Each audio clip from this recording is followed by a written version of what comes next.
Welcome to Advancement Live. It's Tuesday. It's 1 p.m. Eastern, and it's time to talk advancement. Welcome.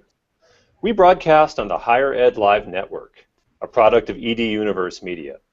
Find us at higheredlive.com and join in the conversation on Twitter using the Higher Ed Live hashtag. I am your host, Andrew Gosen. I've got a great trio of guests with me this afternoon, and we are going to tackle a topic, young alumni giving, that presents both headaches and opportunities for advancement shops around the globe.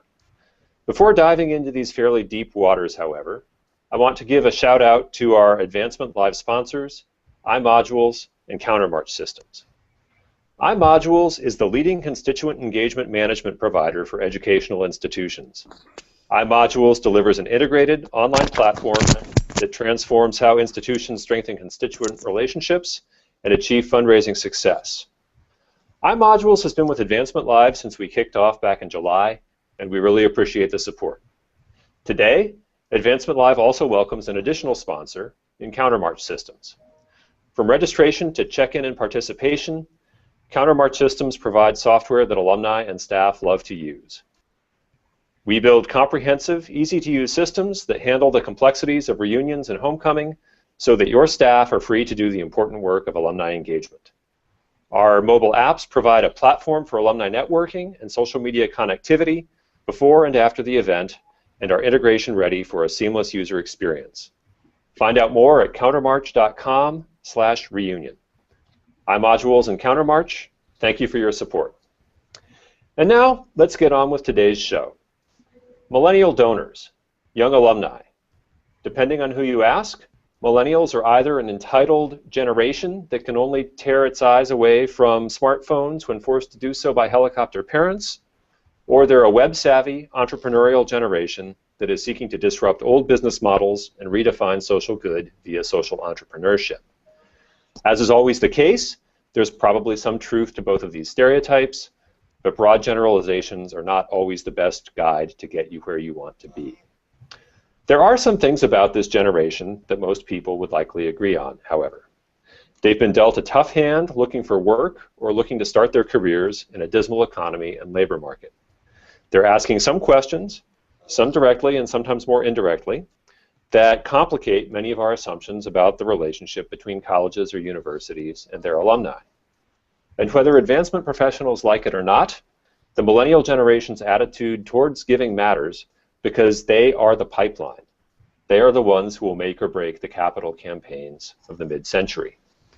And with that, let's welcome today's first guest, Harmonie Pharaoh. Harmonie Pharaoh is Director of Student and Young Alumni Programs at Texas Christian University in Fort Worth, Texas. At TCU, she oversees all aspects of the university's philanthropic efforts targeting students and young alumni. She also serves as an advisor for the Student Foundation and facilitates a leadership and philanthropy seminar each semester. She has conducted several studies on the impact of social media on alumni relations and is the lead author of Building Stronger Ties with Alumni Through Facebook to Increase Volunteerism and Charitable Giving, published in the Journal of Computer-Mediated Communication in April 2011.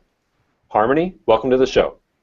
Hi, Andrew. Thank you so much for having me. Oh, thank you for agreeing to take part in this. I think this is going to be a fun conversation. I'm excited. Great. So let's dive right on in. What do you think is the #1 reason that young alumni don't give back to their alma maters? You know, I think it's an issue with identifying higher education as a philanthropic cause.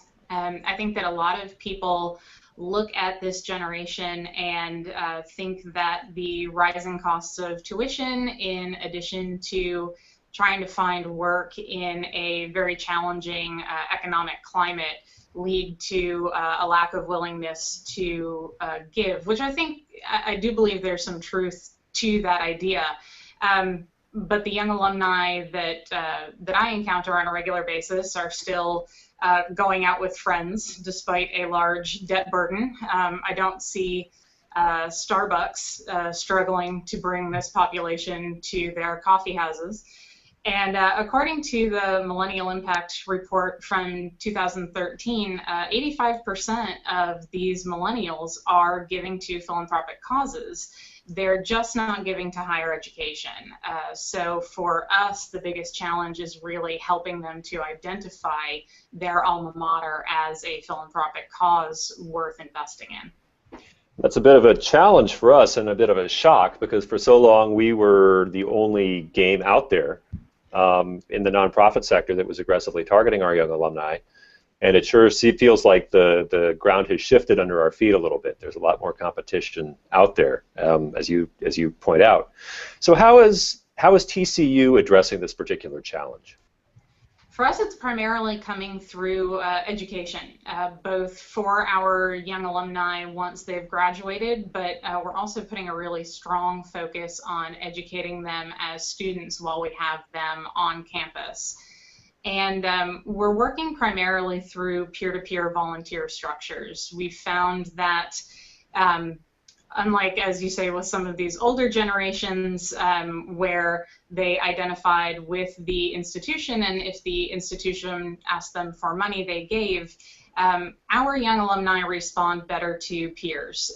But those peers have to be very well educated and very well versed in our priorities as an institution. So we are working very closely to bring our volunteers within the inner sanctum, if you will, training them almost to the point of having a small army of annual giving officers and then sending them out into their peer groups and soliciting on our behalf.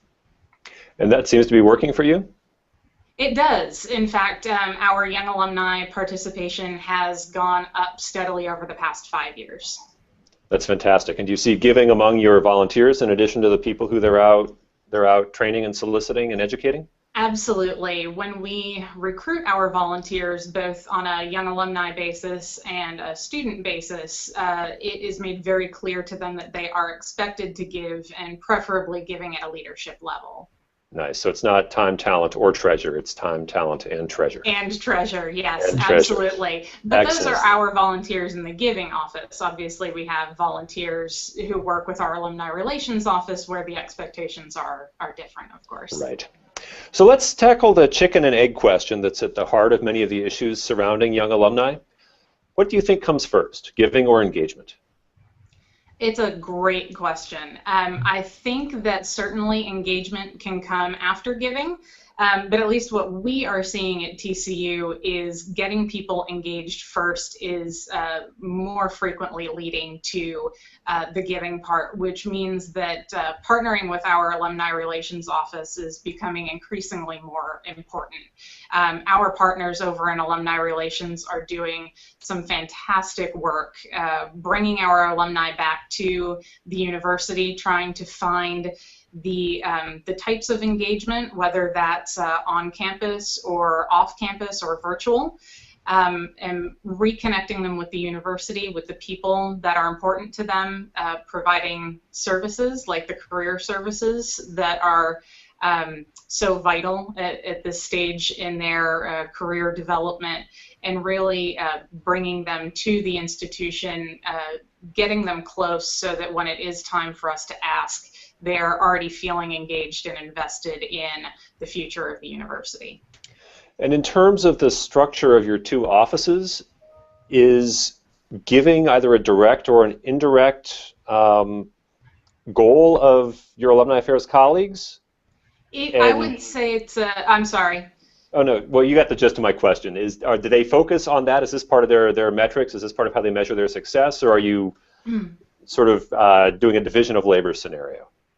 It's you know, it's an interesting way of looking at it. I would say it's an indirect idea. They don't do any measurement of giving, but they do see themselves as part of the pipeline. And so their job is to really have a pipeline of volunteerism, really focusing on engagement, and then with the firm belief that that engagement is going to lead to higher giving. We are very fortunate at TCU in terms of our structure, although we are housed in different areas of the division. We have a young alumni team that comes together and works together very frequently from across donor relations, alumni relations, giving, and athletic giving. So we those four groups come together around student and young alumni giving and work very, very closely together. Great. I like the framing of this in terms of the pipeline, because the pipeline is everybody's responsibility, and pipelines are really good at connecting different places. So I think the metaphor works on a number of levels. So you are one of the few people working in advancement who has actually conducted scholarly research on the links between social media, volunteerism, and giving. Based on your research, how do you view social media as an engagement or fundraising medium with young alumni? The biggest surprise for me in doing that research, we sort of expected to see a cause and effect scenario where using social media would lead to stronger physical engagement with the university, which then would lead to stronger volunteerism and giving to the university. But what we found was that social media engagement unto itself was enough to increase volunteerism and giving to the university. We think that it is definitely a part of a multi-channel solicitation strategy, especially with young alumni. You need to be getting out in front of them in any way you possibly can, and social media is definitely one of those ways. Right, so if you accept the premise that an increased number of touches dramatically increases the likelihood of either engagement or giving, you simply need to be where they are. And of course, if they're on campus for homecoming, you solicit them there. And if they are on social media during the other 364 days of the year, you ought to be there as well. Yeah, and the really great thing is, if it doesn't even necessarily have to be you, but if it's a number of people in the same space talking about something that's happening on your campus, that in and of itself is enough. So again, coming back to having those really strong volunteers who can be sharing your message with people without it coming directly from you is a really huge benefit. Fantastic. Harmonie, thank you so much. Thank you. And now let's move on from Texas to South Carolina and welcome today's next guest, Steve Farwick. Steve serves as Director of Annual Giving at the University of South Carolina and has over 10 years of experience in the annual giving field, spending 9 of those years at the University of South Carolina. Steve is responsible for creating a comprehensive and integrated communication plan that increases dollars and donors campus-wide. He currently oversees direct mail, e-solicitations, young alumni, senior giving, student philanthropy education, 50th reunion, faculty staff giving, and lead annual gift programs, and Steve, just reading that list makes me feel a little bit exhausted. Under his direction, and as a result of an integrated fundraising approach, the university has seen increases in dollars and donors through its direct mail, online, and calling programs. Steve, welcome to the show. Thanks for having me, Andrew. I'm happy to be here. So let's start off in the same way we started off with Harmonie. What do you think is the #1 reason that young alumni don't give back to their alma maters? I think one thing, especially in higher ed, is that as higher ed, we may not do a compelling enough job of showing young alumni that their giving matters, then showing them the impact that they can have. You go, some of these other nonprofits do a better job of that in terms of getting young alumni to see the impact and show that their dollars can make a difference. I think Harmonie made an excellent point that young alumni are philanthropic. She said that through the Millennial Donors Impact Survey, that 85% do make a philanthropic gift to some area, and I think that's something for us to look at and figure out how can we leverage what we have on campus, leverage the young alumni and their peers in terms of getting them to give and showing that impact. I think showing the impact is the easiest way for us to have more young alumni participate in our campaigns. That makes total sense, and there's actually a comment on the back channel right now that ties into that from Jessica Krawoza. For instance, I've never given and don't know why I should. I already and still am paying for my EDU, or education, I suppose. No case has been made. So I think that points to the fact that millennials are not alienated from giving. They simply don't see the connection, the impact, the case for giving to higher ed. But Steve, University of South Carolina has garnered national attention with your YALL campaign. For those of you not familiar with this initiative, YALL is an acronym for Young Alumni Leaving a Legacy, and you've been recognized in a number of contexts for the creativity of this campaign and the impact that it's having. Could you tell us a little bit about how you came up with this campaign and how it has been received by your young alumni audience? Sure. And we were looking for a way to specifically engage our young alumni. That was something that hadn't been done prior to my arrival here at the University of South Carolina. And about 5 years ago, we started the YALL Campaign, our Young Alumni Leaving a Legacy campaign, as a way to relate to young alumni, get them involved, get them engaged, get them thinking about their alma mater. You know, once they leave campus, sometimes they may not think about their alma mater. Maybe, you know, athletics is what they think about, but they don't think about the other things that they've benefited from, or the good memories that they have, or the friendships, or the career that they started here at the university. And so we created this campaign in order to we started out with young alumni applying to be our face of YALL, which is a campaign within our YALL campaign itself. And from there, you know, they get endorsements from their peers in order to be considered for a finalist. And then a group of our own university staff and faculty, as well as our young alumni, pick from all those applications 5 finalists as our Face of YALL 5 finalists. And then from there, a young alumni have the opportunity to kind of vote, kind of like American Idol style, to vote for their favorite finalist, and that person becomes our Face of YALL for the next year. And what that person helps us do, you know, they help us with young alumni messaging, help us with young alumni communication. They help us start a young alumni advancement committee that help, you know, kind of, like if Harmonie was telling, gets those initiatives out there and gets young alumni more involved.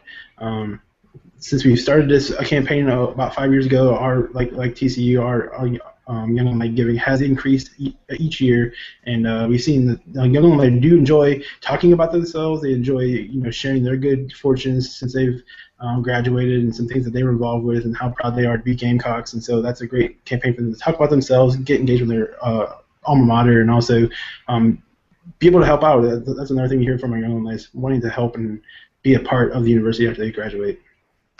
So with the Face of YALL campaign, it sounds to me as though the person who ends up being elected on any given year, in effect, ends up being your lead young alumni annual giving volunteer working with your office. Is that an accurate assessment? That's correct. Yeah, the person each year. When we first started, we had two people as our winner. In the recent years, we've had one person, and that person kind of helps us lead the way. You know, what do young alumni want to know about? Why don't they give, or what will entice them to give? And so that person is really kind of like our quote unquote spokesperson for young alumni in terms of going to different special events, like I mentioned, but also leading those initiatives and helping engage and getting young alumni to give.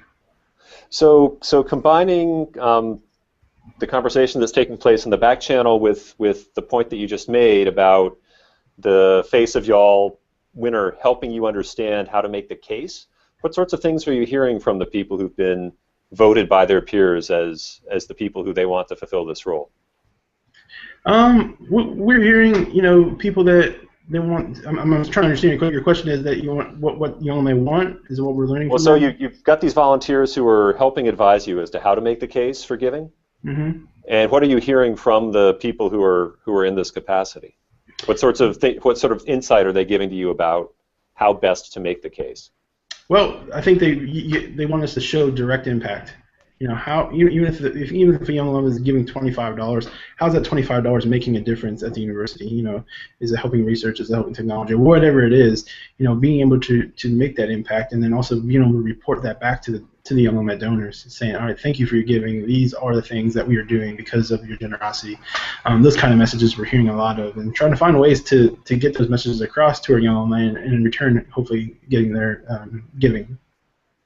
Fantastic. So if you've got 5 people who are the finalists for the campaign, that means there are 4 unsuccessful finalists. Do you make a direct effort to keep those people engaged as well? Because I'd imagine that they were pretty high quality candidates, so they wouldn't have made it that far in the process. Sure. Yeah, we utilize them. We invite them back to be a part of our young alumni committee, involved to kind of be involved with our initiatives.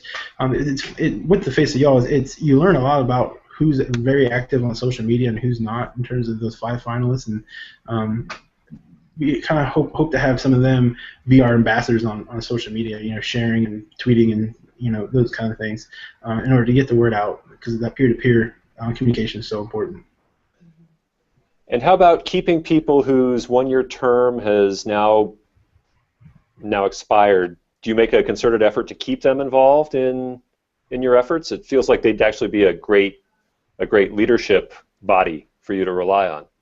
Sure. From year to year, the winners, it's interesting. They go on to serve other roles at the university per se, and different other volunteering aspects. But they also, they remain true and understand how important giving is, and they still spread that message out, to their fellow alums. Whether we have different campaigns going on, they're always being the advocates for our campaigns. But it's interesting. They also end up taking on additional volunteer roles at the university because they want to stay involved and engaged. Fantastic. So we're now 2 for 2 with 2 examples of peer-to-peer outreach appearing to be one approach to young alumni audiences that seems to be more effective than others. Steve, thank you. That was a nice overview of the Faces of YALL campaign, and I have tweeted out the link to your website if people want to get more information. Thank you. And with that, let's shift things up the Atlantic seaboard to Cambridge, Massachusetts, where our third guest is standing by. And before starting off, let's just make sure that Shane and I can hear each other. Can you hear me, Andrew? I can hear you. Yeah, we're good. Okay, we had some technical challenges early, but they're all sorted out now. And Shane, you're operating off of an iPhone now, right? I am. Thank you, Apple. Excellent, excellent. It's inspiring to see someone at MIT rolling with the punches like that and making That's right. it work regardless. All right, so Shane is Assistant Director of Alumni Relations and Annual Giving at MIT's Sloan School of Management. He has spent 6 years identifying new ways to engage alumni across constituencies and generations with their alma mater, both as an advancement professional at 3 different universities and as a volunteer for his alma mater, Cornell University. Prior to joining MIT, he worked at the Radcliffe Institute for Advanced Study at Harvard, as well as at Tufts University. At MIT, his primary focus is on creating a strategy of student engagement and philanthropy. Recently, he has taken on a new role focused on alumni and class giving, with a specific responsibility for engaging the most recently graduated classes of MIT Sloan. Starting in late October, Shane will leave higher ed to become a Managing Director of Strategic Growth and Development at Excel Academy, a network of charter schools committed to closing the achievement gap in Boston. At Excel, he will oversee a capital campaign to raise the funds for building a high school to expand the network's scale of operations and success. Shane, congratulations on your upcoming move, and welcome to the show. Thanks, Andrew. Excuse me. Thanks, Andrew. Good to be here. So I bet you're ready for this first question now, since it's the same as I threw at Steve and Harmonie. What do you think is the #1 reason that young alumni don't give back to their alma maters? It's obviously not a one-answer question, but I think that Harmonie and Steve both gave similar answers to what I'm going to say. I really think the first thing actually comes down to perception. I really get a sense that most young alumni or current students just don't understand the need for philanthropy back to their alma maters. I mean, part of that has to do with skyrocketing tuition costs, and we know tuition cost and price are different things, but I still think at the end of the day there's an inflection point at a certain point where students and alumni are not going to give back. I think, that really is a big issue that a lot of us face, and I think a lot of it has to do with the fact that a lot of us who are young alumni are in debt and will continue to be for a long time. Even if people don't understand that, paying off your education doesn't necessarily go back to the institution per se, people still think that they're always going to be paying back their institution in that way. And I think that's a big challenge that we face in higher ed. I also think from what Steve and Harmonie said is the impact component is really important.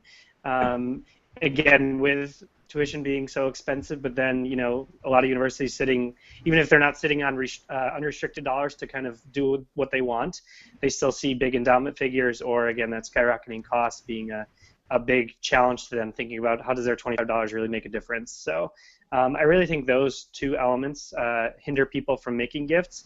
I would say the final one is a lot of people are in graduate school and they're living paycheck to paycheck, and I think universities in some capacity don't do a good job of recognizing that and assume that everyone is on a level playing field, and we all know that that is not true. So I think those are a couple of the ways, or a couple of the reasons young alumni don't give to the level that we expect them to. So we've heard from both Steve and Harmonie that peer-to-peer outreach seems to be effective at getting people to think about the case for giving back. Is this also the case at MIT Sloan, or have there been other strategies that you've found are effective at boosting young alumni engagement and giving? Yeah, we're going to go 3 for 3. I would say that our most effective tactics really have been peer-to-peer. we haven't had a class agent program in place for a very long time, only about 2 to 3 years, and it's a program I and my colleagues are working on kind of making a little bit more robust. But yeah, we have a class agent program where we have our more recent classes do peer-to-peer outreach, but we're also ensuring that it goes back 50 years. We're really trying to start from scratch and get all 50 years of our classes involved in a class agent type peer-to-peer program. But I would also add that the other important component of our strategy is student giving. I oversee the student class gift program here at MIT Sloan, and it's been wildly successful for the last few years, and even before I came it was. And when you're seeing 70 to 80, 90% giving rates across a class, that's great. The challenge, though, is then how do you translate that into young alumni giving? And I think that really comes from continuing that peer-to-peer outreach component when alumni are out in the real world. And numbers ultimately do drop in some ways significant, but I still think that peer-to-peer is the way back to giving and the way back to engagement. And I think we need to take the long view of things. I hear from a lot of alumni at Sloan, and even from my prior universities or from Cornell, people don't not want to give, they just don't think they can give right now. And I think we need to take the view of 5 to 7 years being a potential inflection point, rather than putting all of our thoughts to think, if people don't give within the first 1 to 2 years out, that does not necessarily mean they're lost. I would make that point that it's not all dire straits necessarily, but the university needs to do a better job of pulling people back in when the time is right. So Shane, you're in an interesting position because you're working with young alumni from a professional school. Mm-hmm. What are the similarities and differences that you see between undergraduate young alumni and professional school young alumni? I would say, just to start with the differences, actually, working with professional school students and alumni, they're a little bit older. I think that's the obvious piece. Most of the students and alumni I work with are at least 28, 29 years old, which at the end of the day, that's almost kind of the midpoint or even the end point of most young alumni giving programs or strategies for most undergraduate institutions. So we kind of have to start them off at a different level. And I think the challenge of that is they have a lot of competing priorities, even more so than someone just out of college and trying to get on their feet with their first paycheck or new apartment or whatever. These people have already had some level of financial support or stability in some capacity, or they already have other philanthropic interests. And I think that is the primary challenge we face. And I would say the number one philanthropic priority we usually have to compete against is their undergraduate alma mater. Thankfully, we're at a great institution where people really feel compelled by the Sloan mission and their experience here, that it changed their career path, that this sometimes even trumps their undergraduate alma mater, even if they had a good experience. But it doesn't make it any easier to know that, again, they've had 5 to 7 years of being conditioned by other nonprofits or their undergraduate alma mater to give back. So we're trying hard to kind of change that. And again, it starts when they're students, in my opinion. The similarities, I think, similar to the things we've all talked about. I mean, it really is showing, I really think the impact piece is something, no matter who the alumni are or what the donor base is, we need to really get a sense of what are we communicating and why. And try to make that as compelling as possible. It's not always easy, and every constituency is different, and there are a lot of different ways to do it, and there's no panacea on this one, but again, I think that's the actual similarity. I face the same challenges every day with professional school alumni that I do with working on a volunteer basis with Cornell, for example, trying to get my friends to give. Great. My next question actually asks you to tap into your extensive reservoir of experience as a volunteer with both your class and your local club. So if you were to take off your staff hat and put on your volunteer hat, how does the relationship between giving and engagement look like from a volunteer perspective? Yeah, that's a really great question. I don't really know. I get a sense, even though I'm in tune with giving opportunities at the university, and I'm a donor myself, and obviously I work in higher ed and development, I don't have a really great sense at the end of the day of how my engagement with my colleagues or fellow alumni locally in Boston that translates into their own giving. I haven't seen those data. It's just not something that the relationship between me and the university has elevated itself to. So it's hard to really tell. I mean, when I'm at events and planning events, I do my best to talk about giving and the importance of giving back, and even in follow-up emails encouraging people to do it. But I don't get a sense yet that I have a good understanding of the impact that I'm having as a volunteer. I think that actually is a potential opportunity for higher ed advancement, though. I mean, if universities figured out a way to while recognizing privacy and confidentiality concerns, to really pull on engagement volunteers, if you will, if that's their sole purpose, to realize the link that they have to giving. I think that actually is a really great opportunity because, as we've talked about, we think about that on the staff side, but we don't to link those two and create the pipeline. However, we don't necessarily do it for our thousands of alumni who are volunteers around the world to say, you know, how is your work really impacting the bottom line of the university, which ultimately impacts everyone. So I think there's some potential there for, you know, data to be shared, you know, trust to continue to be built, and some new program opportunities and resources for volunteers. And that's an interesting point, because I could imagine people being in 100% agreement with you at the top level, but it's a challenge which, if you were to actually work on trying to implement it, it requires some sort of a measurement framework. You'd have to have some sort of a mechanism to capture the data once you've agreed on what you're going to measure and get it into a system. And then you'd have to have the staff bandwidth to do the sort of analysis that would let you illustrate the impact in a greater way. And I think outside of probably a small handful of unusually disciplined and forward-thinking institutions, there are at least pieces of that are missing at most of the other schools in the country.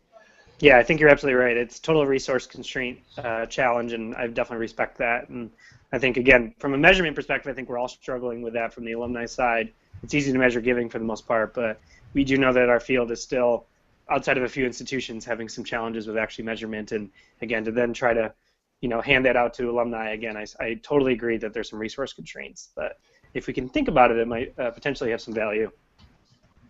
So at this point, I'd like to pull Steve and Harmonie back in and tackle some additional questions. And the first question relates to the fact that all three of you have used the word impact repeatedly. So it feels like that's kind of at the crux here of what we're grappling with. And my first question is this. You could interpret the desire to see impact, the desire to quantify impact in two different ways. One could be seen from the perspective of the donor, in which the donor wants to have a definite, quantified sense of the direct connection between their decision to give and the impact of that gift on the people who are the recipients of the gift. But there's another one that is slightly more troublesome, I think, from an institutional perspective. You could argue that this is evidence of millennial donors not trusting the institutions in quite the same way that older generations might have. It seems like in the past, it was plausible to say, give because it's something you should do, and just trust me, we're going to take care of it. How do you all come down on this, on the balance of where the weight on this dynamic lies? Is it more an issue of a desire to see the impact of your gift, or is it some sort of a shift in the trust relationship between young alumni and their institution? I'll jump in at once now. I think it's a great I'll jump in question. quick. Go ahead, Harmonie. No, I was just going to say I think it's a great question. I think that for the most part, hopefully after a something around 4-year relationship with the institution prior to graduating, that there is a very strong sense of trust at that point. I think for at least the donors that I have spoken with from this generation, it's more of a wanting to know that what they are doing genuinely is making a difference somewhere.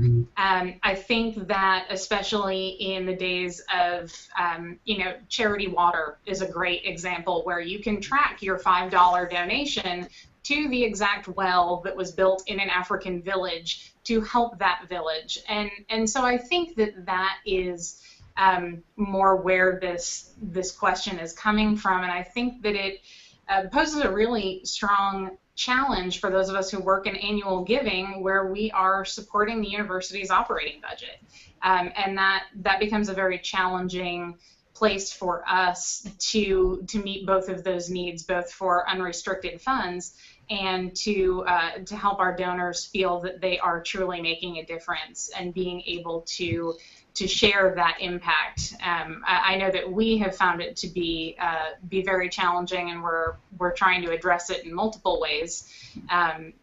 Sharing stories of scholarship recipients and students who are going out and impacting the world based on the education that they have received at TCU, in addition to putting together infographics that show how the university's operating budget works. We've started doing infographics with our students showing how much they've given as a student body and what that could possibly do at the university to try and help them understand how unrestricted giving works. But it's a very challenging balance. I'd love to hear if either Steve or Shane has found something that's working well for them.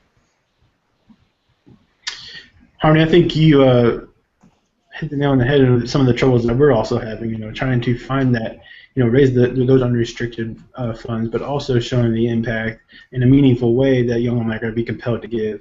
In terms of the trust factor, like Harmony mentioned, I really think after their 4 years, they trust the university because hopefully the university helped them start their career and get to a place where they are able to give to the university when they graduate.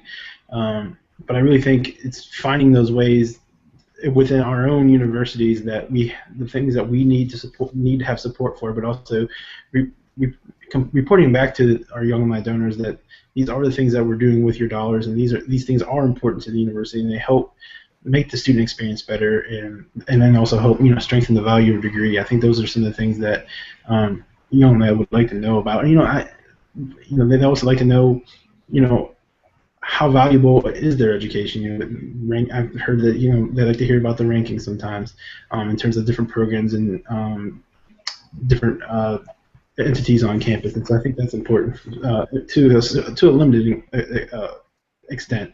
So, but I really think finding ways to show what we currently need and what young alumni are willing to support is difficult. It's a difficult process. Shane, what's your take on this? I mean, I would definitely agree, and I think this is the nature of the change. I think I've said inflection point once already, but I think there's another inflection point right now with advancement in thinking the purpose and opportunities for annual giving and annual funds. I just think generally as a generation, if not, again, I think we probably push this back farther in older generations, but we've really pushed it a lot. Currently, the purpose of an annual fund absolutely is to bridge the gap between operating budget and what the ultimate needs are each year. And I don't think we have done in advancement a great job of teaching people what an operating budget actually is and how higher ed is financed and kind of what the need for funds are, let alone what the purpose of a major gift is for $20 million depending on the size of the institution. So I actually think from the show versus tell perspective, I haven't even seen in my own experience of just several years doing it at a few different places any reason that or any way that we've really made a compelling statement of why an annual fund can be important to bridging the gap of an operating budget that might be extremely lucrative and large. So that's just one component. I think the annual fund thing, and again, I'm speaking against my own work per se, but I really don't think we've spoken to the generation that really expects some level of transparency and wants to develop an additional level of trust with his or her alma mater. So this is an interesting direction in which the conversation is going. We talk a lot about creating a culture of philanthropy among students and young alumni, and a big piece of that culture of philanthropy is educating them about the importance of unrestricted giving, about what the operating budget looks like, making the positive case for this is what your giving enables, probably making the negative case of if you don't give, this is what will fall by the wayside. But as we do this, are we doing ourselves a disservice by trying to teach young alumni to behave the way that older generations of alumni behaved? Is that even feasible, or do we have to figure out what a young alumni culture of philanthropy looks like on the terms of this generation?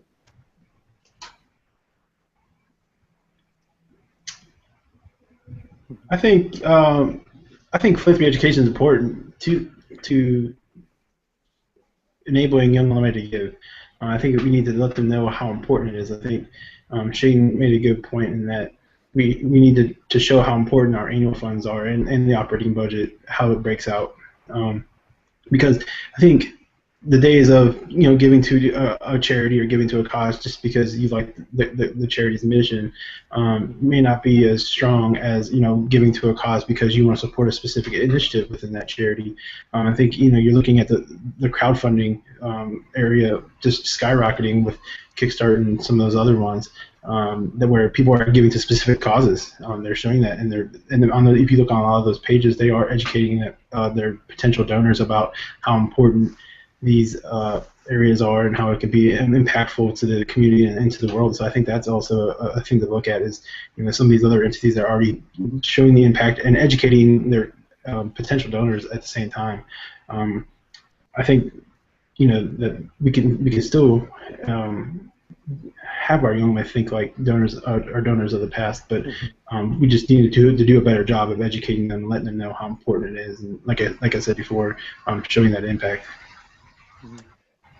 Yeah, I'd echo a lot of that too. I also do think that it is possible to teach across generations. I don't get a sense that our generation, the millennial generation or young alumni, are that much different from previous generations when it comes to giving, and I know some of the data has shown that. Again, we are extremely philanthropic, and we might have some different senses and trusts of certain organizations and whatnot, but I don't get a sense that we're that different. I just think we use different tools. And it's interesting. I spend a lot of time teaching students about philanthropy and the importance of giving back on the student side. But at the end of the day, I always get questions of how does the older generation do it, or kind of what are the structures in place that have come from before us. So I've actually found that really interesting, that people are actually just curious how philanthropy works, and that speaks to, again, we might be a philanthropic generation by the fact that a lot of people give to runs and charity events and things like that just naturally. It's what we've grown up on. But it doesn't necessarily mean people understand the fundamental nature of philanthropy and why it's important, again, to my point. I would also say that in an era of nonstop capital campaigns at most of our institutions, from a young alumni giving perspective, it's really challenging to see the connection between what your small annual gift, or even if you're kind of a prospect and making a bigger gift, is having in a multi-million or billion-dollar campaign, when at the end of the day we all can see that the top 2% of donors are giving 90% of the dollars, for example.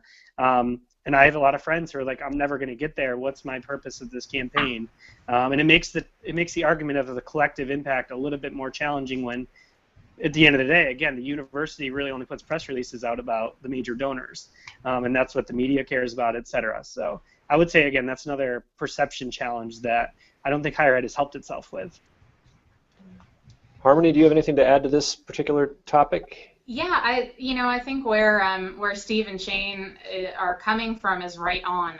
I think that there are a lot of things that we can learn and that we can adapt from things like crowdfunding, for example. I'm not sure if crowdfunding for a specific project necessarily will work for everybody, as we're talking about the importance of unrestricted giving, with annual giving and annual fund offices.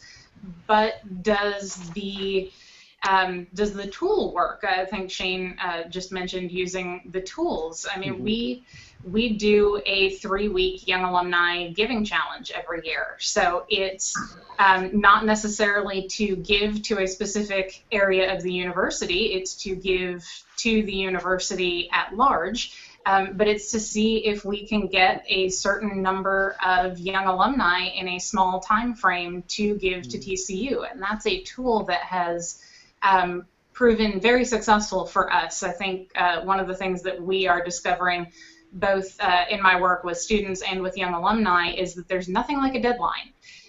So if you are giving these people a 3-week window where you're doing a lot of very strong messaging, doing a lot of word of mouth, a lot of social media sharing, and getting them to give online, that's a structure and a framework that has been very successful for us, but applying that to the university at large as opposed to a specific project. That's an interesting point about using the appropriate techniques for the audience. And it feels like one of the challenges that we're grappling with here is that we may, as higher ed, decide we're not going to play that game for a range of reasons. And some of those are legitimate reasons, and some of those are sort of bury your head in the sand like an ostrich and pretend this isn't happening reasons. But if we're not doing that and other alma maters are. I take Shane's example there with the tension between the graduate and the undergraduate alma mater, or other types of nonprofits are adopting these techniques. It feels like if we're not there, we're either not keeping up with the Joneses just in terms of the amount of noise we're putting into the system, or we're actually looking dated and out of touch by virtue of the fact that we're not using things like deadlines and various different gamification techniques. I don't feel like we have the luxury of deciding not to play, I guess is where I'm going with that. So let's actually talk about stewardship now. We've talked a lot about impact. How do we steward young donors? Young donors' sense of being a loyal donor is often fairly different from more conventional senses that are based on older generations of giving, and they want to see the gift. How do we make that happen? Do we choose particular examples that illustrate the whole? Do we pursue things like crowdfunding where it actually is a fairly direct connection between the dollar and the recipient? What's your sense of what's effective at this point?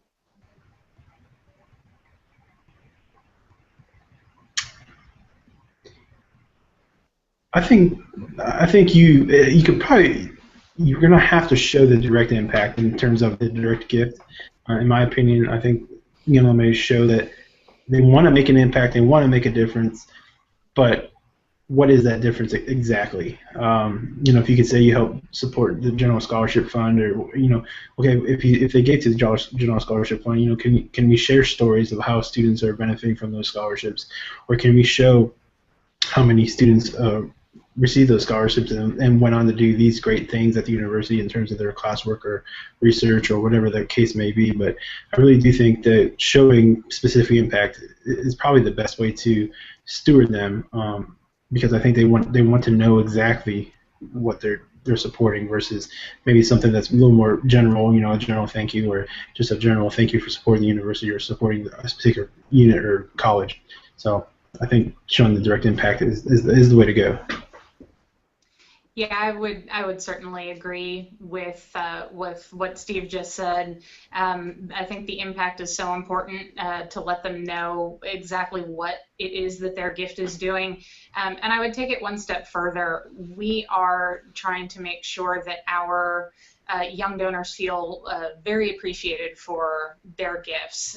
We are trying to do very targeted thank you messaging to our young alumni. We have a thank you calling program where our students call and thank all of our donors, and we are very specific when we call our young alumni to thank them for the gift, acknowledging when they made it, where it went to, and how that impacts the student that is calling them. Just trying to help them understand that we don't see them as just another drop in the bucket, that they really are very important, and what they are doing for the university is very important.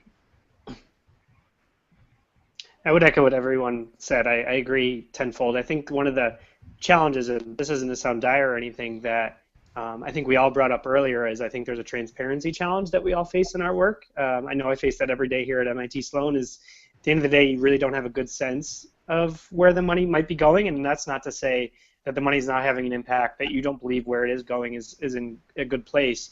I just think it's a finance issue that historically higher ed has not been set up to be transparent or to share exactly where the money will go. And I mean, Andrew, you mentioned crowdfunding, and I mean, example you've recently put out there on behalf of Cornell. It's great to know what impact a $25 gift can have, at least on the the very bottom level, and that's great. But I don't get a sense that, at least again, the institutions that I've been involved with, and I can't speak for others, really can show again that $25 is going towards this, because collectively, it'd be nice to know how many $25 gifts would bridge the gap in a budget, for example. I just know that from even my higher ups or people I work with, that the budget really, or the finances of the institution, are kind of they're not controlled by advancement. I think we know that. So I think that's the issue that we all face in our world. And again, from a young alumni donor perspective, those are the issues that we're going to care about a lot more, especially when thinking about the higher costs of higher education and the way we've all had to foot the bill for a long time. So speaking of rising costs of higher education, that evokes the broader context within which this conversation that we're having is taking place. And I've already mentioned some of the things that are out there, especially the state of the economy and the job market. So I think when advancement professionals talk about giving, we like to talk about the giving piece. We don't like to talk about the getting piece because that complicates our lives in a whole range of different ways. However, most of the time when I talk to alumni of whatever generation, they tend to see this as being a little bit of a quid pro quo, outside of maybe a hardcore of people who are going to support you regardless of what's going on. So with specific regard to the current historical moment where we have a terrible job market, we have young alumni out there who are grappling with student debt and who are not getting the sorts of jobs they may have thought they were going to get when they embarked on this higher education trajectory. To what extent do you think that effective young alumni giving and engagement right now necessarily has to be linked to effective provision of alumni career services? I think that right now, given the current environment and given what prospective students are now saying that they are looking at universities not to get an education but to get a better job, I think we really need to take a look at the role that career services plays. I know with our young alumni, but alumni in general at TCU, our young alumni contingent, career services is huge for them right now. They want to know how can the alumni network benefit them in their careers in terms of networking, what resources are available. And we've been very lucky with our career services department. They have been teaming up with our alumni relations department, putting together webinars across the country to help young alumni and alumni advance their careers. We did a national networking night last January across the country, which we'll be doing again this year in all of our alumni chapter cities. And we have found that it's a very effective engagement tool. Right now, our young alumni are just much more interested in reconnecting with the university as it pertains to their career than, say, getting together at a bar and going to a happy hour.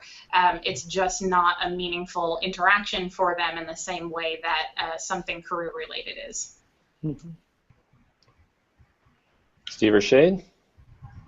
I think Harmony hit the nail on the head that you know, like our alumni association, what our young alumni are wanting more and more of are those peer-to-peer or, you know, folks, other alumni who are successful in their careers or who have considerable career experiences, or those different career services nights where, you know, you can talk to people that are in your fields or in your type of work. I think that's important. I think alumni want to network more professionally than they ever have been. And I think, you know, like Harmony says, having a happy hour may not have the same draw or the same effect as maybe a career networking night or something along those lines. So I think that's very important. And, you know, I feel like if young alumni are feeling they are more successful in their career, maybe they will be more inclined to give than if someone who doesn't feel like they are as successful. But regardless, I think that's going to help the university as a whole, because, you know, more successful graduates and that peer-to-peer outreach is, I think, what young alumni find so important. Nothing to add. Nothing to add. Nothing to add. All right, fantastic. So we're beginning to close in on the hour. So let me ask you one final question, which might help us and viewers think about this in a broad sense. Do you all feel that there are other nonprofit sectors out there that are doing better jobs of engaging millennials than higher ed? And if so, what are they doing well, and how can we learn from it? I know, was it you, Harmony, who mentioned Charity Water? Yes. You know, I think that there are a lot of social impact groups that right now are doing a really good job of tracing exactly where your gift goes. And they're also very technologically accessible. You know, they have fantastic websites, they have geolocators.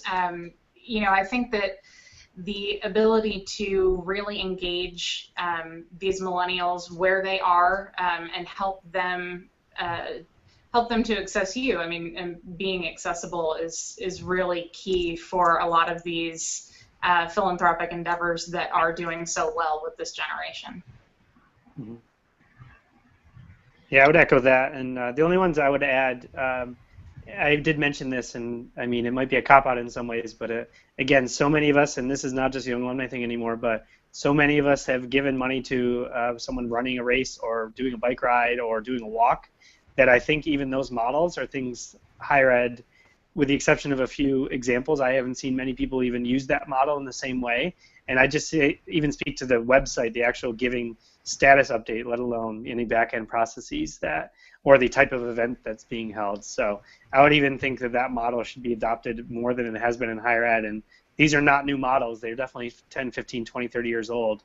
But I haven't necessarily seen it in the same way that I enjoy getting thank you notes from one of my friends who ran a race because I gave them $15. But I don't necessarily think we use the same model in higher education, but it could potentially be instructive and illustrate a new way forward in some small way for higher ed. Steve, what's your take on that? I think that there's a lot of nonprofits out there that are able to show the impact, whether it's in the health realms or other sectors. They can say, if you do give X amount of dollars, or you do support this, if we raise this much money, we can do such and such, or we can make an impact in this community or with this type of group of people. And I think that's where the higher ed needs to move, in a sense, with Young Alumni, is that realm where we're showing the impact like some of these other groups are. And I think that will definitely help Young Alumni feel more connected and feel like they are making an impact. And even like Andrew mentioned, that the $25 in a capital campaign may not necessarily feel like it's going to be an impactful gift, but if they realize that $25 is going to help support a specific cause, like some of these other nonprofits do, I think that we'll be more successful with our recent graduates giving. Mm-hmm. Fantastic. I'm struck by how those answers either more or less directly sort of evoked the web as a place where this intersection of illustrating the impact and giving can happen, to the point that maybe it doesn't even make sense to think about a separate giving website as something that's discrete and broken out from an alumni website or an engagement website. Mm-hmm. Maybe they're all just part and parcel of the same place, which is where you're actually connecting with the large majority of your younger alums, since the younger alums are truly digital alumni. They've never been at your institution at a time when there wasn't email or anything like that. Mm-hmm. Yeah. Fantastic. So Harmonie, Steve, and Shane, thank you so much. This has been a real pleasure. We have now come to the end of our hour together. Advancement Live will be taking a break next week, but I will be back on October 15th to talk about online giving days with Chloe Demmer, the mastermind behind Columbia University's Online Giving Day that raised $6.8 million in 24 hours next year. That's about $283,000 an hour, if you're doing the math. And Justin Ware, who is Director of Interactive Communication at Bentz Whaley Flessner. Once again, thank you to our sponsors, iModules and Countermarch Systems.